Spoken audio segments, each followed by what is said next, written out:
Hey, I'm Bart. I'm doing the overland track for men's mental health. It's 110k in winter solo, and I've had the opportunity to hang out with Erin from ReachOut, who's a youth ambassador. Hey, Erin. Hi Bart, how are you going? Yeah, good, thank you. What got you into hiking in the first place? So, good question. I'll give you the short answer.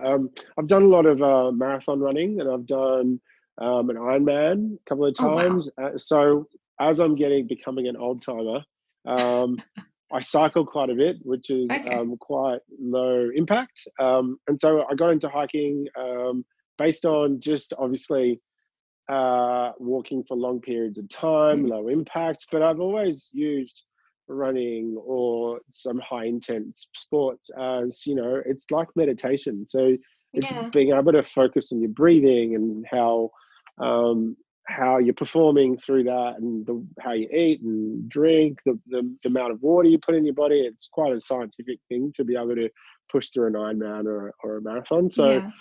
um, I've always been quite active doing sort of stuff. So when it comes into hiking, this is my first solo hike.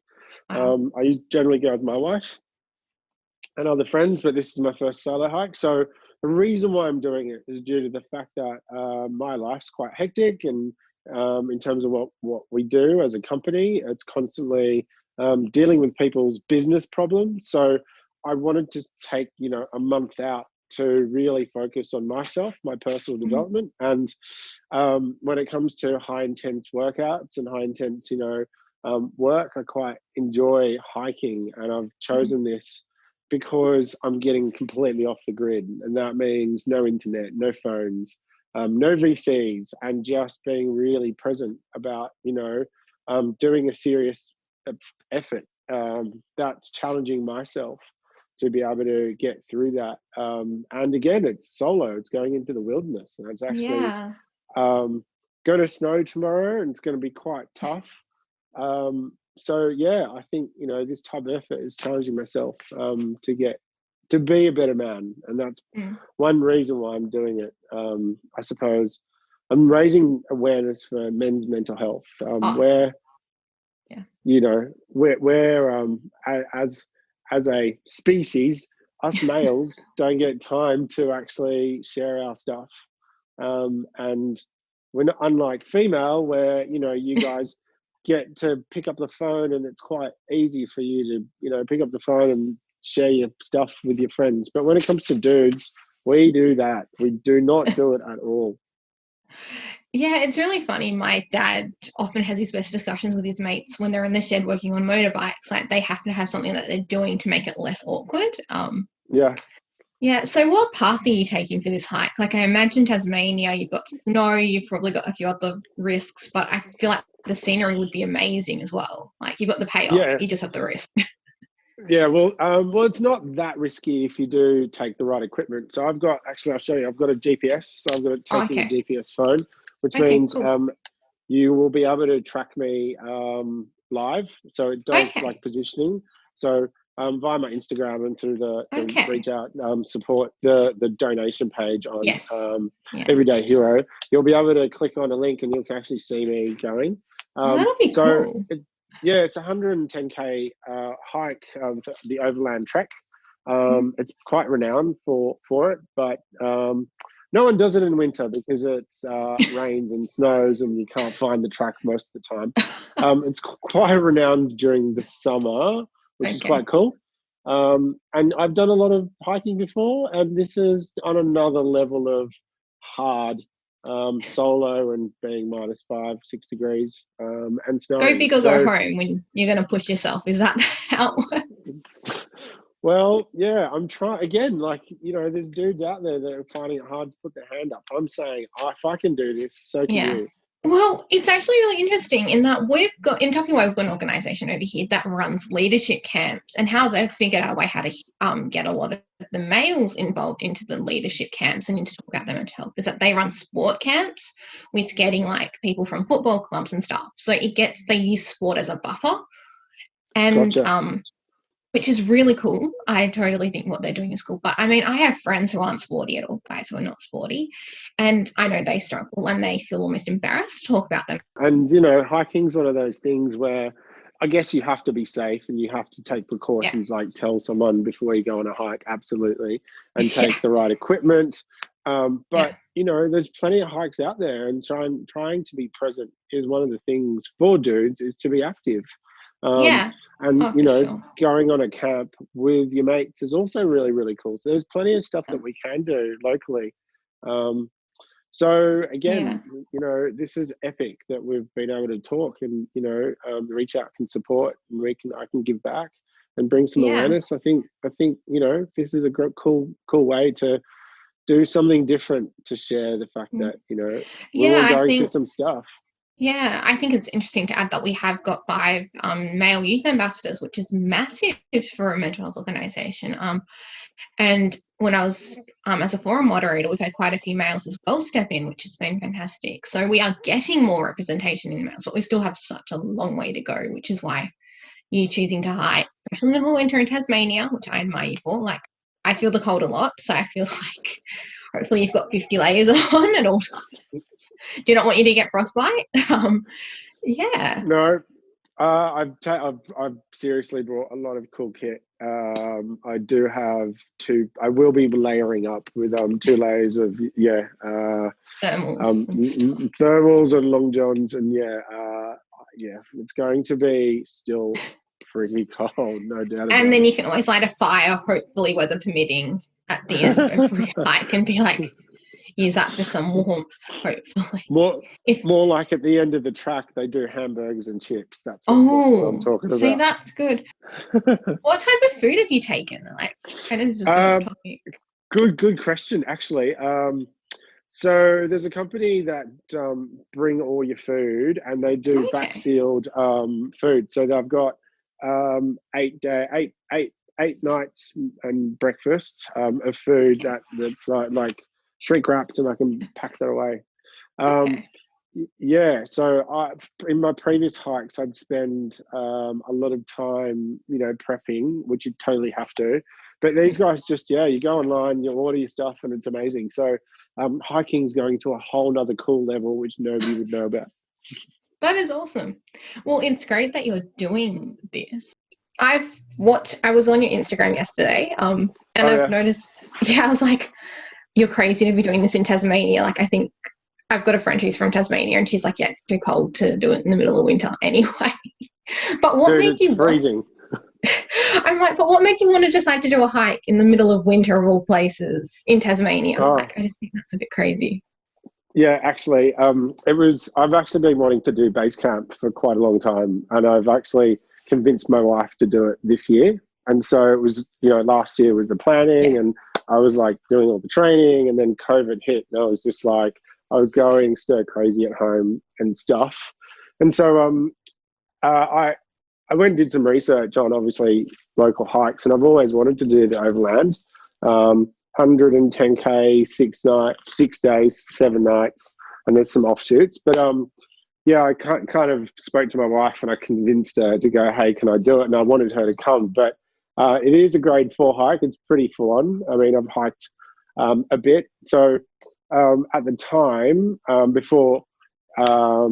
before Melbourne and Brisbane shut their borders, before that went out, you could actually fly to Tasmania without going into quarantine. So as of the 5th, I was supposed to do the track on the 5th. As of like the 24 hours before the 5th, all borders went down. So literally, I arrived at the airport, filled out my form, and they're like, come with me, sir. And I'm like, oh, damn. So yeah, I've been in quarantine for 14 days, but I've always wanted to do the overland. And so I was determined, absolutely determined, nothing gets in my way to actually do it. So I'm here, and finally, it's becoming really real, and I'm getting a little bit scared to do it, but because of the weather and stuff. But yeah. Yeah, I've hiked a bit of the Bibbulmun Track in WA, which is like goes from Perth to Albany, which is a long, really long Yeah. hike. I couldn't imagine doing something in Tasmania of all places, like with snow, and I'd probably end up breaking an ankle like the first day. I feel like I'm that clumsy. Oh, Erin, you have to come prepared. I tell you what, this was a laundry list of equipment that I've actually brought. Actually, I'll show you what I mean. You'll laugh. One sec. Okay. What do you think these are? Oh, I have no idea. Are they like walking shoes? They're like snowshoes, just in case. So like, Oh. so that you don't, when you compress onto the snow, you get elevated. So, and then you don't go through the snow. So I'm prepared, believe you me. So if a snowstorm hits, you'll be fine. Like, that's what we want to know. Yeah, sort of. I think, I hope so. I've just got to time my leaving the huts, and just, but it's not going to be easy, that's for sure. And I know that I'm doing it for, the greater good.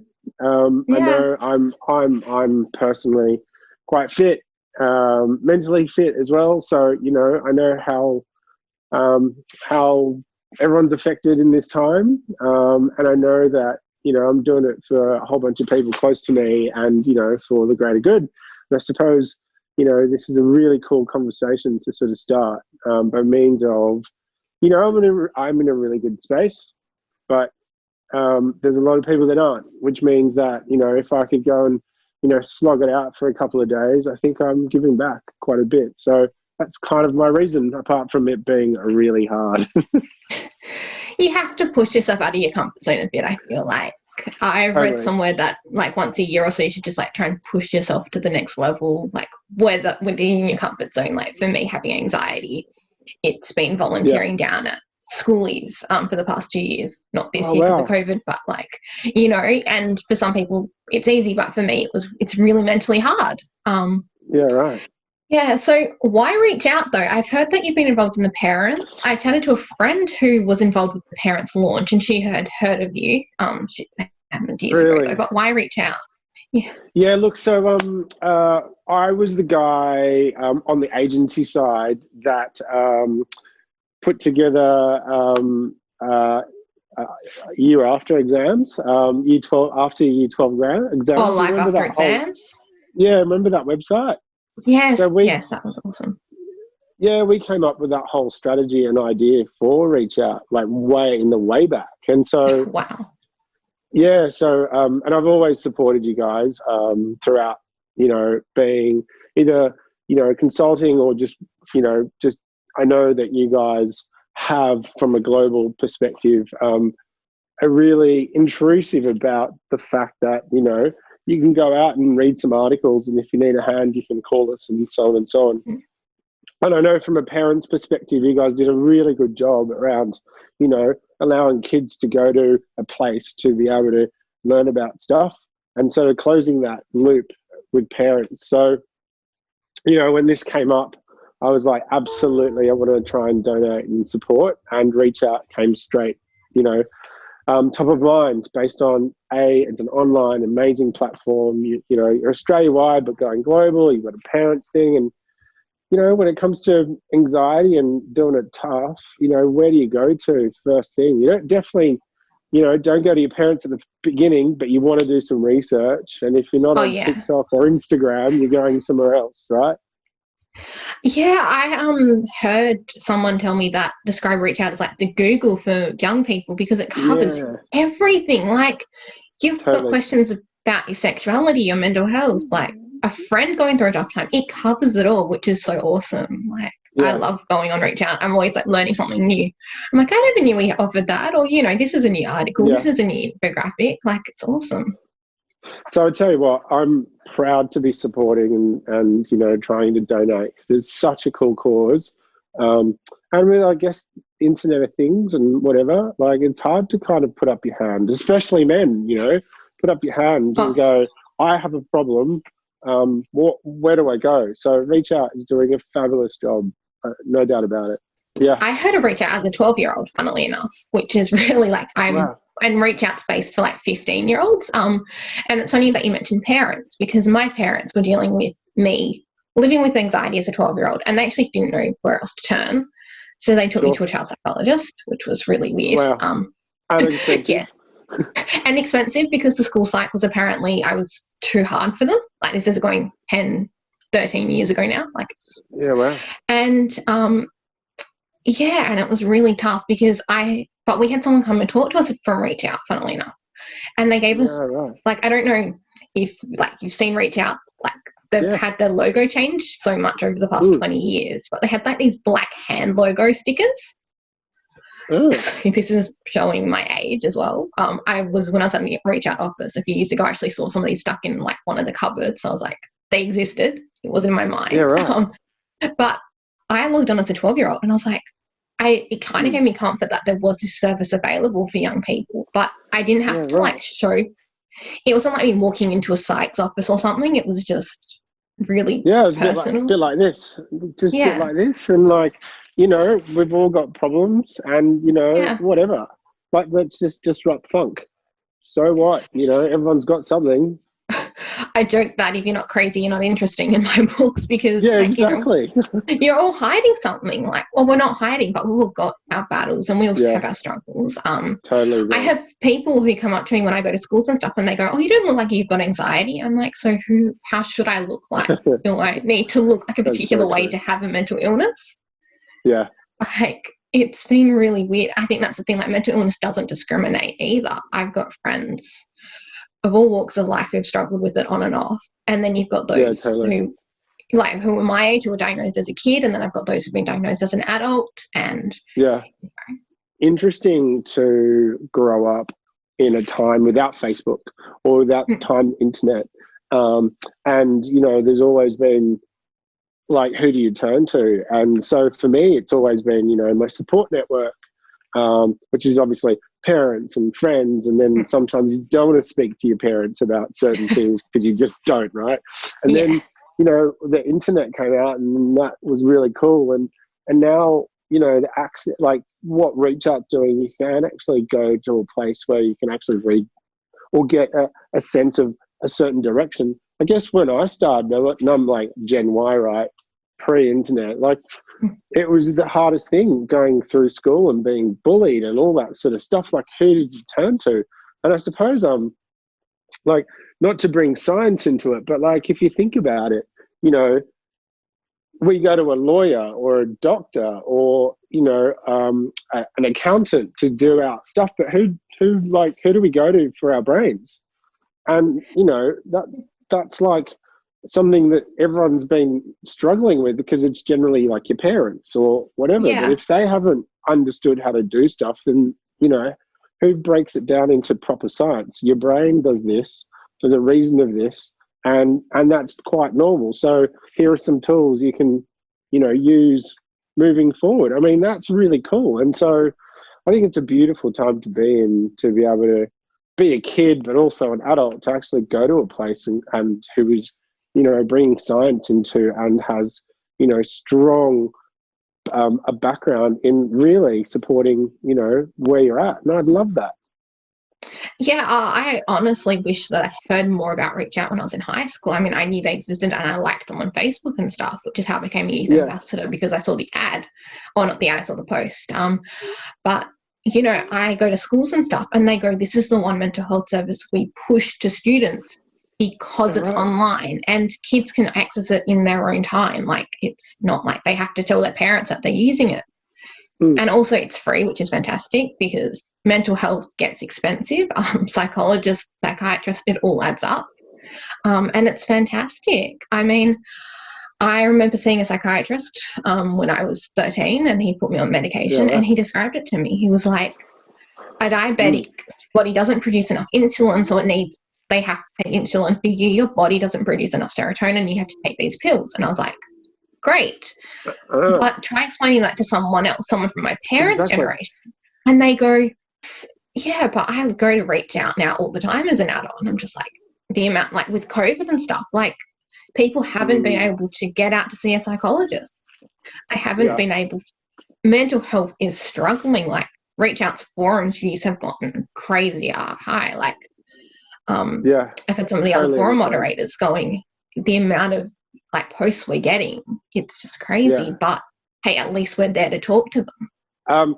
So I've been looking at some of the background on ReachOut, and you guys have done like 2 million access. Like, what's that about? So it means that 2 million people like use the website, whether that's they look at they use the peer support forums or they access the services we have. Like, it's full on. And something that a lot of people don't realize is that, like, even though our forums are quite active, it's actually people going through the archives and seeing that someone else has gone through something similar and then using that as a stepping stone to get the help they need. So I always thought, like, oh yeah, we've got all these archived forums, like no one ever goes back and uses them. But apparently, like, all these young people, they see them as someone's kind of journal entries and stuff, and they go, oh, if this person went through this, then I can get through it. Or this person tried this, so maybe I'll try that. So they don't actually have an official username or anything, but they still read them, which is really cool. Yeah, of course. So, yeah, that is pretty cool. That is absolutely cool. And I guess, again, it's just so intrusive. Like, you can just do it on your own. You can, get the right advice. That is the coolest thing ever. Yeah, I've heard ReachOut used to like described as a stepping stone. So people use it like they think, oh, I'm unsure if this is normal. Like, I'm dealing with a bit of anxiety. Like, is it normal for me to be anxious about COVID hitting? Which it is. But how can I manage that? Or do I need to get further help? And ReachOut can then point them in the right direction, whether that's with a psychologist or talking to someone on Lifeline. But it's definitely really awesome. Yeah. I mean, I just think, it's called The Next Step. So, and it's actually really cool. I've used it a few times myself. Like, when it first got released, you can tick multiple boxes, like your feelings and stuff. And then all of a sudden it'll come up with like personalized information to you. And I'm going, where was this? Like a few years ago. Like, it's so cool. Yeah, that's really interesting. Just trying to obviously share an experience. I suppose my time, when I've used the ReachOut website is again, was a lot to do with speaking to parents. Obviously, I'm an only child and my mum still treats me like I'm 15, 20. So do my parents. It's all, I think it's the same with everyone. Yeah, absolutely. And it's, my mum literally still calls me Baby Bart, which I absolutely hate. But, and, in terms of my company and where I'm at in life and stuff, we're quite successful and we're doing some really cool stuff. And we're a management consultancy working into, some leading, mid to large caps. And I guess what that means is, we help businesses grow online. And the reason why I'm, doing this for ReachOut and supporting ReachOut is one of the things is I love that you guys are an online tech business, that you support people. And, one of the things that obviously there was a massive gap, which was just to lead it back is, just to bring it back is, parents, like how, like you're doing a great job around kids and stuff and, adolescents. But then, one of the things I've personally used is I've actually literally searched articles about, things that I needed to share with my mum about certain barriers and language and stuff like that. And I literally sent her articles and now she's absolutely hooked. So we've, and that's just, out of experience that, what you guys are doing is epic. And, it's just such a cool cause. Yeah, I think looking at my parents navigating the mental health system when I was younger, they didn't know where to turn. They got referred to a psychologist from a friend because the school was hopeless, and they had nowhere to turn. And I was like, if they had reached out parents back then, it would have made things a lot more smoother because they would have known what type of services are available, what you're eligible for. So a lot of people don't know that under a mental health plan, you're eligible for 10 free psych appointments a year. Yeah, but my parents forked out a lot of money on these psych appointments. The psychologist wasn't. He told me I was a control freak, which my parents are like, oh, yeah, we know she's a control freak. Like, what else do you expect? Like, my anxiety means that I like to be in control.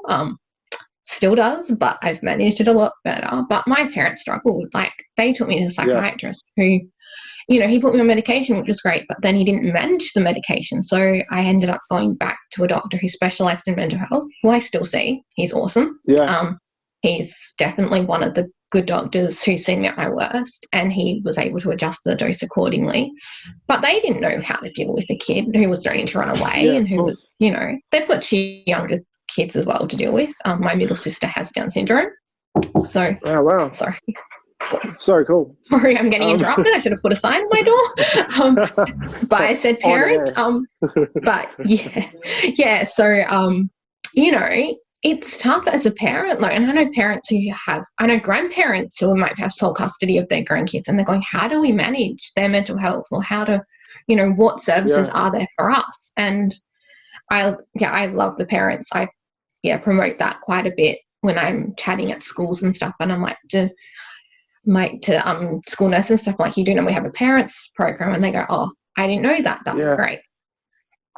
I guess something that I've learned, it was actually my ex-boss who opened up, you know, personal development for me, and it's something that I obviously see quite important, and I want to obviously share and bring awareness to the fact that, you know, bringing a personal development plan into what you do is highly important. And something he taught me was, when you're talking about anxiety and going to see a psych, I mean, I've spent a lot of time with a therapist as well, unlocking a whole bunch of, you know, only child stuff. So don't worry, you're not alone when it comes to anxiety and school and all that sort of stuff. But one thing that I learned from an ex-boss, quite smart, was he's got a couple of kids, and he goes, every time something went down in terms of the family unit, or you know, something that was quite poorly managed from whomever, or stuff that went down, he always sent his kids to see a therapist for you know, for a couple of weeks, and, you know, they got over it and whatever. But one thing I just wanted to call out, which nobody knows, which is, everyone thinks you go and have a lay down on a sofa, and you put your legs up, and, you know, you talk about your problems. That doesn't exist, right? It's more like, No. Hey, why do I do this? And tell me the tools that I can do it. And so, you know, that learning process is so important. But like, nobody really gets it. It's actually, it's not like you go to the therapist for the rest of your life. It's just like, okay, so there's this thing that I don't know how to fix, and I do it when this happens, and so why do I do it? And they're like, well, the science and your brain does this and this and that, and you go, oh wow, okay. And then they're like, great, you're fixed. See you later. Nobody gets that. Well, I've seen my psychologist on and off since I was 18. So I've seen the same psychologist. Different one to what I saw when I was 12, like completely different, which is a good thing. But yeah, I go to her and I go, like, am I overreacting with this? Or, you know, like, this happened. Help me unpack this. And I look forward to seeing my psychologist. Everyone's like, oh, what do you have on today? And I'm like, I get to see my psych. And they're going, you're weird. I'm like, when I broke an ankle, I saw a physiotherapist every couple of weeks. It's the exact same, but just because you could see that I was in a mood boot for 13 weeks meant that it was physical, but for mental, like, you know. I think, and you know what, like, in terms of just being involved with ReachOut and stuff, and you know, what you guys are doing, or what you're doing as a youth ambassador, like, absolute admirable. Trying to bring awareness to the fact that, you know, we've all got stuff, and it's totally okay. And here's a place and to get started, and like, to bring that to mainstream is like incredible. Like, you know, I've been really conscious about the fact that there's certain things and tools that I've learned from going to see someone, you know, around trying to suppress anxiety, and, you know, being stuck in a room for 14 days totally just helped me just really, you know, bring out those tools. I don't know about you, but far out, being locked in a house and being in Being in isolation the last 14 days was not easy at all. I don't envy you at all. I was just like, when I heard that, I was like, oh, I've known people in isolation and stuff, and I'm just like, how would the anxiety would just get to me after a few days, I think. I was literally they so the food wasn't amazing, but they over catered. So I can't drink milk. So every day they brought me so I'm lactose intolerant. Yeah. So I literally made a wall of milks. And like every day that went past, I put a milk down, and then I got to like my 14 days, and I was like, yes, it was this morning. But yeah, it was quite interesting what things you come up with to be able to pass the time. Yeah, I mean, I've always been like a really big believer in self-care. Like, I'm like the type of person that's like, if I do something, I'll do self-care. Like, I schedule it into every single day. But it's just kind of COVID's made me aware of just how important it is and how important it is to keep your mind active. So for me, Totally. I've been learning a new skill. I've just bought a new craft machine, which is giving me a bit of it's fun, but it's just like, it's a new skill. I used it yesterday and didn't yell at the computer once, so I'll consider that a win. But, like, I've heard people trying to keep their mind active as a way of self-care, and I was like, it's fantastic. People have been baking bread and stuff, and I'm like, great. It's getting people to be more creative in what they've been doing. Hey, that's interesting. I bought a coffee machine to be able to make coffee for myself and my wife. And my wife's like, you're not buying another coffee until 2024. I'm like, okay, fine. So yeah, so I've learned how to make coffee and that sort of stuff. But you're right. You need to really like challenge yourself. And I think I love how self-care is very personal, but like, it's been great to see people get really creative and seeing like different artists release different albums and stuff. I've read a lot of stuff on wellbeing and self-care on the ReachOut website. They've got like 10 ways to help with beat COVID. I don't know.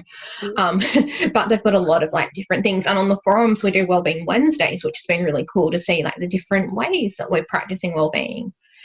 And it gets it in perspective, because I'm like, wellbeing can be as big or as small as you make it. It's just a matter of it helping you. So if you want to make... keep going. Yeah, absolutely. Yeah, if you want to master a cup of coffee, you do you. Like, I can't drink coffee, but I appreciate those who have like put all that time and effort into it. One coffee a day for me. I'll share. I've grown up with ADD and dyslexia for most of my life. All my life. I was going to say. So when it comes to coffee, one coffee a day. But it's been interesting. It's been interesting to be able to learn new things. And one other thing that I've learned along the way is just I quite admire what you said earlier about scheduling some time between. I call it space between, where you put an hour in where you either meditate or probably not read a book, but just be really present and being aware of your breathing and those sort of things. So important to be able to be level and it grounded. Definitely is. Whenever it's like really nice and sunshiny, I'll sit outside with a book and read for a bit, and it's just so nice to feel the sun on my skin, and I focus on.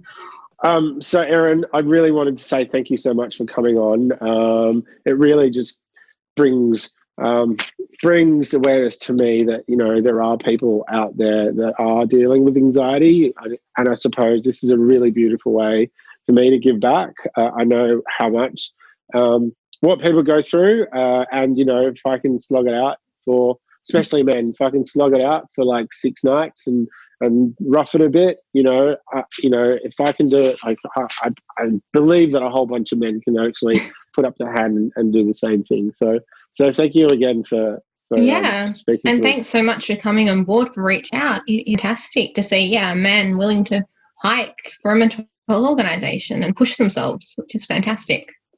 Yeah, cool. Thank you.